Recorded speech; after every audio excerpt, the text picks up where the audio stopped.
Hello friends, welcome back. അപ്പോൾ കഴിഞ്ഞ class നിങ്ങൾക്ക് എല്ലാവർക്കും ഇഷ്ടമായി എന്ന് വിചാരിക്കുന്നു.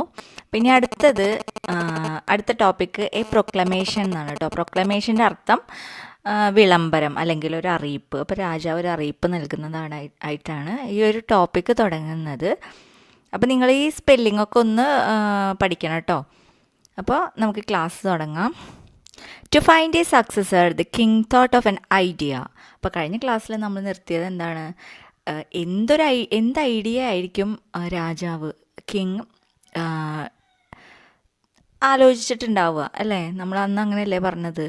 ലാസ്റ്റായിട്ട് എന്ത് ഐഡിയ ആയിരിക്കും രാജാവ് പുതിയൊരു സക്സസറിനെ കാണാനായിട്ട് ഉണ്ടാക്കിയിട്ടുണ്ടാവുക എന്നുള്ളതാണ് നമ്മൾ ലാസ്റ്റ് ക്ലാസ്സിൽ പറഞ്ഞത്. അപ്പോൾ ആ ഐഡിയ ആണ് ഇവിടെ ഡിസ്കസ് ചെയ്യുന്നത് കേട്ടോ. To find a successor the king thought of an idea he decided I will distribute some seeds to all the children in the country.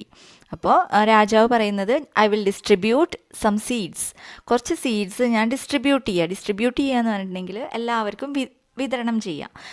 To all the children in the country, എല്ലാ കുട്ടികൾക്കും, ആ നാട്ടിലുള്ള രാജ്യത്തുള്ള എല്ലാ കുട്ടികൾക്കും, all the children in the കൺട്രിയിലുള്ള എല്ലാ ചിൽഡ്രനും വേണ്ടിയിട്ട് ഈ ഒരു സീഡ്സ് ഡിസ്ട്രിബ്യൂട്ട് ചെയ്ത് കൊടുക്കുകയാണ്.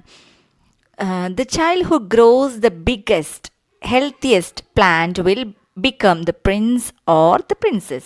അപ്പോൾ ആ സീഡ്സ് ഒക്കെ ഡിസ്ട്രിബ്യൂട്ട് ചെയ്ത് കഴിഞ്ഞിട്ടുണ്ടെങ്കിൽ ആരാണോ the child who grows the bigger, ഏത് കുട്ടിയാണോ ആ ഒരു സീഡ് ഏറ്റവും വലിയ ബിഗ്ഗസ്റ്റ് എന്ന് പറഞ്ഞാൽ സൂപ്പർലേറ്റീവ് ഫോമാണ്. അതായത് ബിഗ്, ബിഗർ, ബിഗ്ഗസ്റ്റ്. ബിഗ് എന്ന് പറഞ്ഞാൽ വലുത്, ബിഗർ എന്ന് പറഞ്ഞാൽ അതിനെയും കാട്ടിയും വലുത്, ബിഗ്ഗസ്റ്റ് എന്ന് പറഞ്ഞാൽ ഏറ്റവും വലുത്.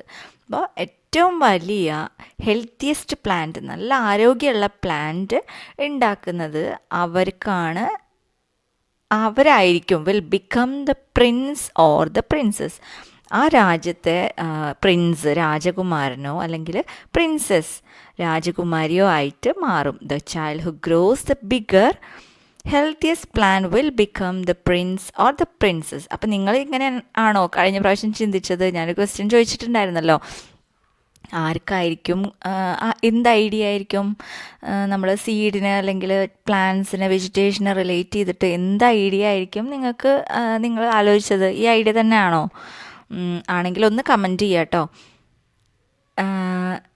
They can take 3 months for it. അപ്പോൾ അതിന് വേണ്ടിയിട്ട് ഈ സീഡ് വിത്ത് മുളച്ച് പ്ലാന്റായി ഉണ്ടാക്കാനായിട്ട് എത്ര മാസത്തെ സമയം കൊടുക്കുന്നുണ്ട് അവർ? ഒരു 3 months ടൈമാണ് കൊടുക്കുന്നത് കേട്ടോ. ഈ 3 monthsൻ്റെ ഉള്ളിൽ the child who gross biggest healthiest plant will become the prince or the princess. ഈ രാജാവിൻ്റെ മകനോ അല്ലെങ്കിൽ മകളോ ആവാനുള്ള ആളായിരിക്കും ആര്? The child who grows the biggest healthiest plant കേട്ടോ. The king ordered his minister to give a proclamation. അപ്പോൾ രാജാവ് അവരുടെ മന്ത്രിയോട് ഓർഡർ ചെയ്തു. The king ordered his minister to give a proclamation. അപ്പോൾ രാജാവ് മന്ത്രിയോട് ഓർഡർ ചെയ്തു. ടു ഗീവ് ഒരു വിളംബരം കൊടുക്കാൻ വേണ്ടിയിട്ട് ഓർഡർ ചെയ്തു. അപ്പോൾ ഇതാണ് സ്റ്റോറി. ഇന്നത്തെ ഭാഗം ഇത്രയേ ഉള്ളൂ കേട്ടോ. അപ്പോൾ ഒരു ക്വസ്റ്റ്യൻ പറയുന്നത്, why did the king choose such a test to find his successor? അപ്പോൾ എന്തുകൊണ്ടായിരിക്കും രാജാവ് ഇങ്ങനത്തെ ഒരു ടെസ്റ്റ് ചെയ്യാൻ കാരണം? ആളുടെ സക്സസർ, രാജാവിൻ്റെ സക്സസറായിട്ട്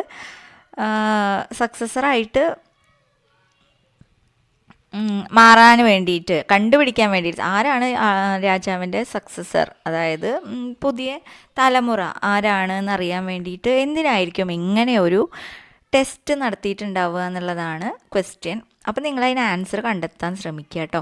അപ്പോൾ ഓരോ ക്ലാസ് കഴിഞ്ഞാലും ഇതൊന്ന് വായിച്ച് നോക്കുക. എന്നിട്ട് നിങ്ങൾക്കറിയാത്ത വാക്കുകളൊക്കെ, പുതിയ വാക്കുകളുണ്ടെങ്കിൽ ജസ്റ്റ് ഒന്ന് എഴുതി നോക്കുക കേട്ടോ, എഴുതി പഠിക്കുക. പിന്നെ അതുപോലെ തന്നെ നിങ്ങൾക്കറിയാത്ത വാക്കുകൾ എന്തെങ്കിലും ഉണ്ടെങ്കിൽ ഒന്ന് കമൻറ്റ് ബോക്സിൽ ഇട്ടിട്ടുണ്ടെങ്കിൽ ഞാനത് എക്സ്പ്ലെയിൻ ചെയ്ത് തരാം കേട്ടോ, അല്ലെങ്കിൽ അതിന് റിപ്ലൈ തരാം. ഓക്കെ. അപ്പോൾ ഇന്നത്തെ ക്ലാസ് ഇത്രയേ ഉള്ളൂ. അപ്പോൾ ഇനി എന്തെങ്കിലും സംശയം ഉണ്ടെങ്കിൽ ഞാൻ പറഞ്ഞ പോലെ കമൻറ്റ് ബോക്സിൽ അറിയിക്കുക. അതുപോലെ തന്നെ നിങ്ങൾക്ക് ഇനിയും നിങ്ങൾ അടുത്ത വീഡിയോ നിങ്ങൾക്ക് കാണണമെങ്കിൽ, അടുത്ത പാർട്ട് കാണണമെങ്കിൽ നിങ്ങളൊന്ന് സബ്സ്ക്രൈബ് ചെയ്തിട്ട് ബെൽ ബട്ടൺ അമർത്തുക. അതുപോലെ തന്നെ നിങ്ങൾക്ക് അത് ബെൽ ബട്ടൺ അമർത്തുമ്പോൾ ഓൾ എന്നുള്ള ഓപ്ഷൻ വേണം അമർത്താനായിട്ട് കേട്ടോ. എങ്കിൽ നിങ്ങൾക്ക് വീഡിയോസ് ഞാൻ ഇടുമ്പോൾ തന്നെ നിങ്ങൾക്ക് നോട്ടിഫിക്കേഷൻ വരും. അത് അപ്പം തന്നെ നിങ്ങൾക്ക് കാണാനും പറ്റും. വീഡിയോ ഇഷ്ടപ്പെട്ടിട്ടുണ്ടെങ്കിൽ ഒന്ന് ലൈക്ക് ചെയ്യുക. അതുപോലെ തന്നെ നിങ്ങൾക്ക് എന്തെങ്കിലും സംശയം ഉണ്ടെങ്കിൽ ഒന്ന് കമൻറ്റ് ചെയ്താൽ ഞാൻ അതിന് റിപ്ലൈ ഉറപ്പായിട്ടും തരും കേട്ടോ. അപ്പോൾ നിങ്ങൾക്ക് ഇനി എന്തെങ്കിലും മാറ്റങ്ങൾ വരുത്തണം എന്ന് നിങ്ങൾ ആഗ്രഹിക്കുന്നുണ്ടെങ്കിൽ, എന്തെങ്കിലും കൂടുതൽ എക്സ്പ്ലെയിൻ ചെയ്യണമെന്ന് ആഗ്രഹിക്കുന്നുണ്ടെങ്കിൽ കമൻറ്റ് ബോക്സിലൂടെ അറിയിച്ചാൽ ഞാനത് ഉറപ്പായിട്ടും അത് മാറ്റും. അപ്പം അതുകൊണ്ട് തന്നെ നിങ്ങൾ നിങ്ങളുടെ അഭിപ്രായങ്ങളൊക്കെ അറിയിക്കുക. കുട്ടികൾക്ക് ഇതൊന്ന് വായിക്കാൻ കൊടുക്കുക. ബുക്സ് ഒന്നും കിട്ടിയിട്ടുണ്ടാവില്ല ചിലർക്ക്. അപ്പോൾ അടുത്ത വീഡിയോയിൽ കാണാം കേട്ടോ.